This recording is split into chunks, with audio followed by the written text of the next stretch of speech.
Money FM 89.3, best of weekends. International News Review. Don, let's start with you, because I think the topic at hand that I think people are kind of a little bit nervous about how this is going to play out is the death of this Iranian scientist who was assassinated in his car while he was driving on Friday. Various political people and religious people in Iran are now calling for revenge. They say that Israel is behind it, et cetera, et cetera. And this guy is Mohsen Fakhrizadeh, was apparently head of their nuclear program. So tell us where we're at right now, Don, with what we know about what has happened there. So that's a great summary. And to go back in time a little bit, 11 months ago, we went through the same thing with the death of another member of the high-ranking member of the Islamic Republican Guard Corps, which, again, could lead to perhaps an increase in threats, perhaps some more folks coming out and making bold statements. But really, I don't think it changes the field that much. First and foremost, while they did manage to assassinate someone who was was revered in the program, kind of the Robert Oppenheimer of the Iranian nuclear program, it's not like the program will shut down. Yeah. Another thing we've seen before, in fact, the solid rocket propellant program had its leader and most of its researchers killed in an explosion, which both figuratively and literally decapitated the program. That program is continuing. They have made solid rocket boosters for space launch vehicles, and it's possible that they could be ready to use those for an intercontinental ballistic missile. So just the loss of the leader doesn't mean that the program is going to come to a stop. And while I think the retribution talk is disturbing, this isn't going to stop an Iranian nuclear program, if one is currently happening. The neighborhood that this is all occurring in has been in trouble for decades, as we well know. And recently, there has been this covert meeting between the Israeli prime minister and in Saudi Arabia, right? They're not publicly saying it happened, but it seems pretty clear that it happened. Is this adding a new level of tension to what's happening in that part of the world, as Iran has been the sworn enemy of Israel for, well, as long as I can remember? And I really don't think any of these, both on the peace and the war side, is really affecting the tension in the area. It has always been tense, and it probably will continue to be tense. What I'm worried about is a premature reaction or some sort of a misinterpretation that could lead to a regional conflict. Yeah, and just within the last couple of weeks, the Trump administration had been floating ideas about some sort of an attack on the Iranian establishment. That apparently has not happened, but is this playing into the mix of the tensions that are now surrounding this assassination on Friday in Iran? Yeah, it definitely isn't helping. I think we've been perpetually for the last 4 years talking about how Iran is next. In fact, it even goes back further, back to the early 2000s, where people were talking about once we were done in Iraq, we were going to go take on Iran, and look how well that worked out. Yeah, I don't think, and again, I don't want to overstate the obvious here. This is definitely not the way an incoming president would want relations in the Middle East to start. But you come into the office with the relationships that you have, and I think the challenge is going to be moving beyond this.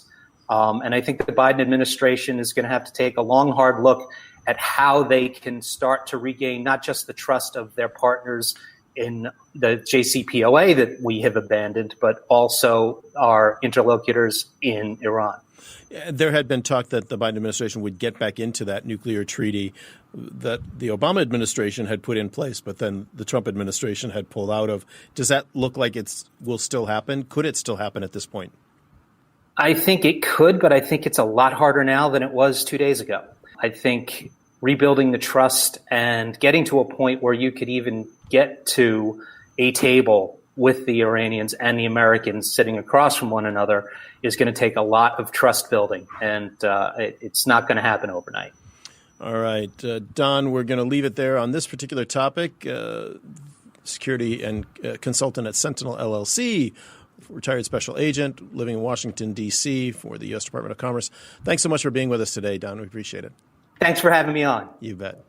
Steve Okun, let's move over to you. Is just a word or two on this situation as you see it. Is there an implication for us here in Asia?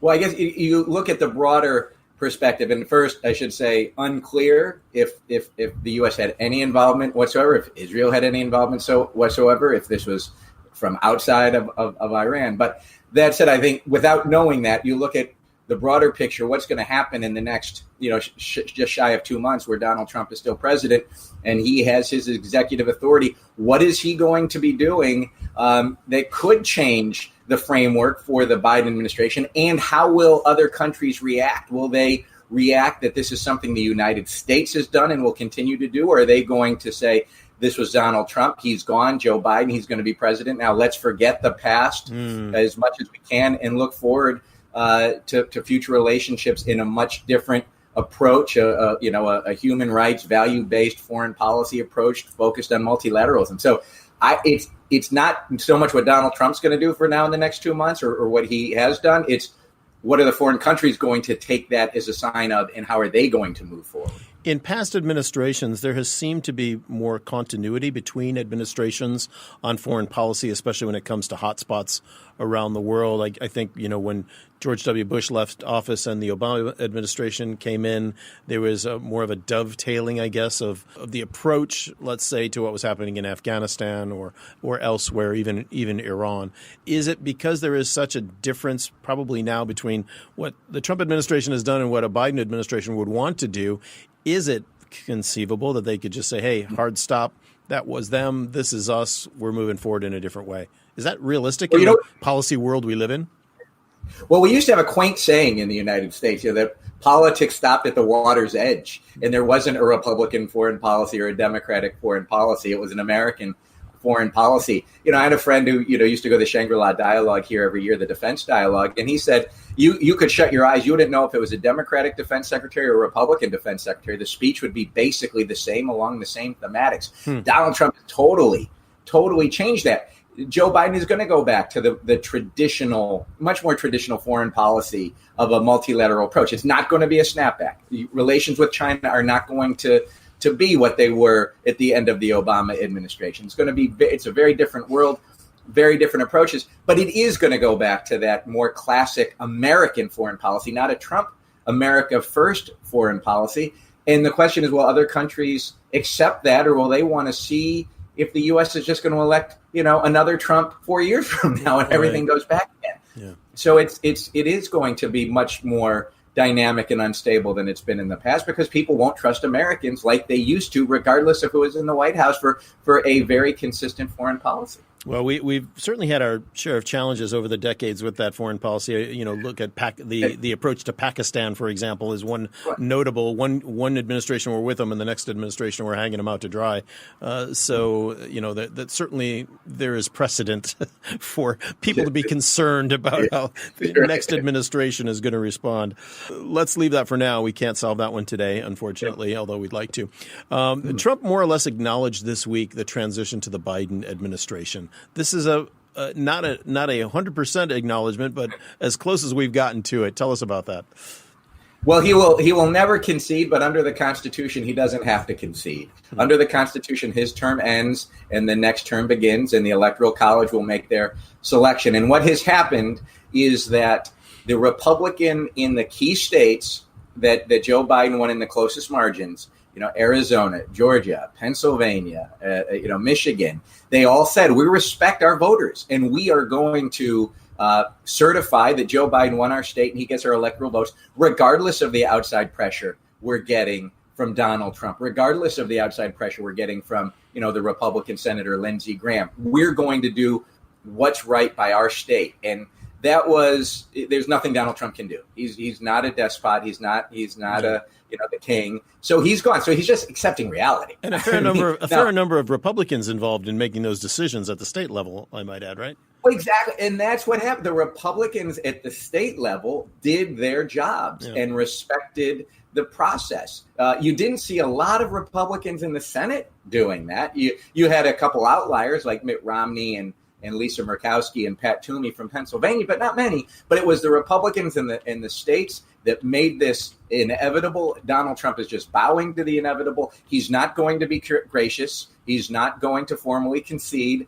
He is keeping us in suspense as to whether or not he's going to show up at the inauguration when Joe Biden, comes in. So he's going to treat this as the cliffhanger to the reality show to get us all to tune in to see what he's going to do on Inauguration Day. But Joe Biden's going to be president. It is done. It's a fait accompli. It really has been. But now Trump's bowing to the inevitable. I thought it was interesting, the story that came out yesterday about after the recount in Wisconsin that was requested and ordered by the Trump administration, Biden actually gained votes in one area in Milwaukee County.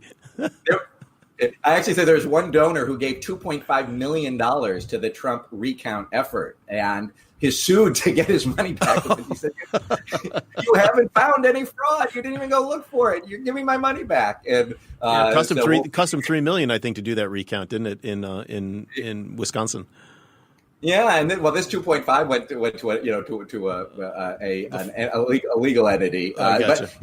But we're done. We're done, and now it's just going to be the showy part, which could cause a lot of damage in terms of not being able to bring the country together. I mean, if Donald Trump has a lot of followers and if he continues to talk about fraud, if he continues to say Joe Biden is not the lawful president, then that is going to make the transition more difficult. It's going to make the most important thing we have facing our country right now, solving COVID, getting the vaccine out there, getting people to do what they need to do to get us out of this third wave. It's going to make it more difficult. So it's going to be damaging in the short term, but it's inevitable what's going to happen. An important moment for the Biden transition team this week as well, in that Biden was finally granted access to the presidential briefing, which has typically happened earlier than a few weeks after the election. How important? What is it, first of all, for those that may not know, and how important is it that this was finally agreed to?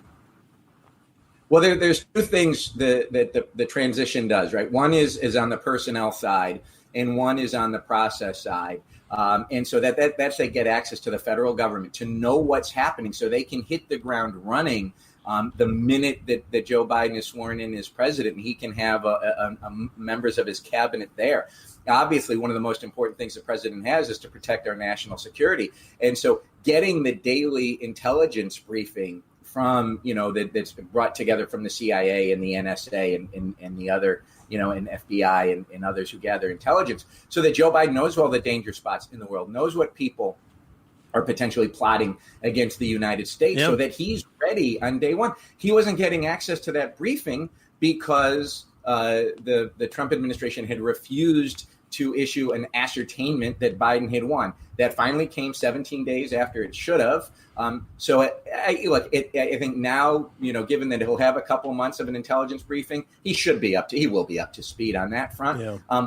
It should be that everybody else can now meet with their counterparts, be it at the Department of Health and Human Services or at the FDA or at the CDC or at the Department of Transportation, so that hopefully that this little 17-day hiccup won't be too bad, and that the Biden administration can come in and hit the ground running as they would have had the ascertainment been issued soon. Yeah, Steve, one of our listeners, watchers on Facebook Live is asking, Mike Ang is asking, what about Trump's attempt to overturn the electoral votes and those electors in different states?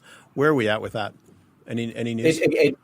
It's over. I mean, what our process is we have 51 elections on election day, not one, and the 50 states in the District of Columbia. Each state appoints electors. There are state laws that require those electors to go to the candidate who received the most votes. So like in Michigan, if Biden received the most votes, he gets all the electors. What Donald Trump was trying to do was to get the Republicans who control the state legislature to ignore state law, ignore reality, and issue their own electors, a competing set of electors. You'd have a Trump electors and Biden electors going to the Electoral College. And then he was hoping the Electoral College, which is controlled basically by the Republicans in the House, to be able to then accept the Republican electors.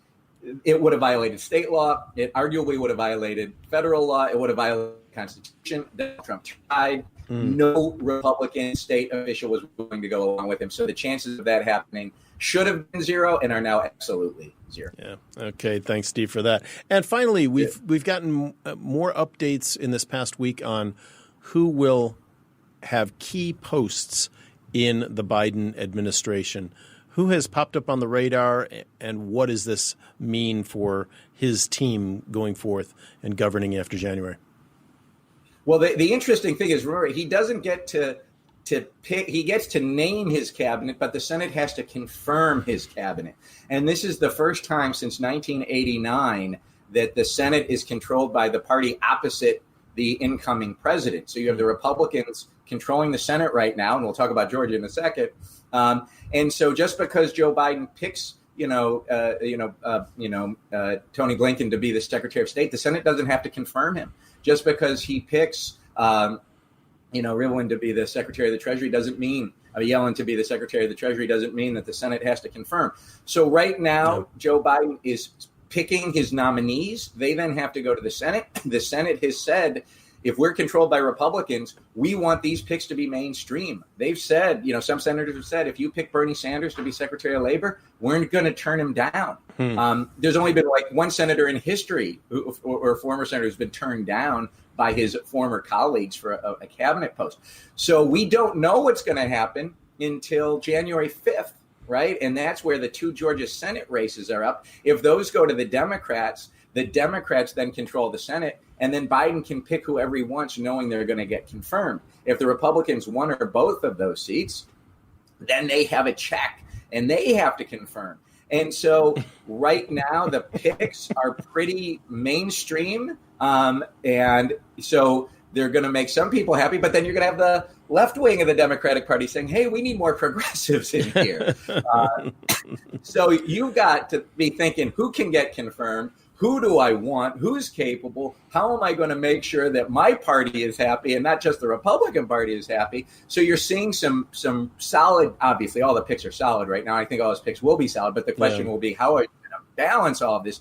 And you usually don't have to balance a opposing Senate to get your picks through. So that's what we're watching play out right now. And you want to get those picks confirmed and hitting the ground running on day one. Right. And that's not going to happen if you don't nominate them now and then have their hearings like on January 5th and January 6th so that they can get voted on Inauguration Day. They normally do. I mean, like Secretary Clinton, she got voted on, I think it was 94-2, and she came in on day one. We'll see if we're bipartisan enough to have that happen anymore. Yeah, and the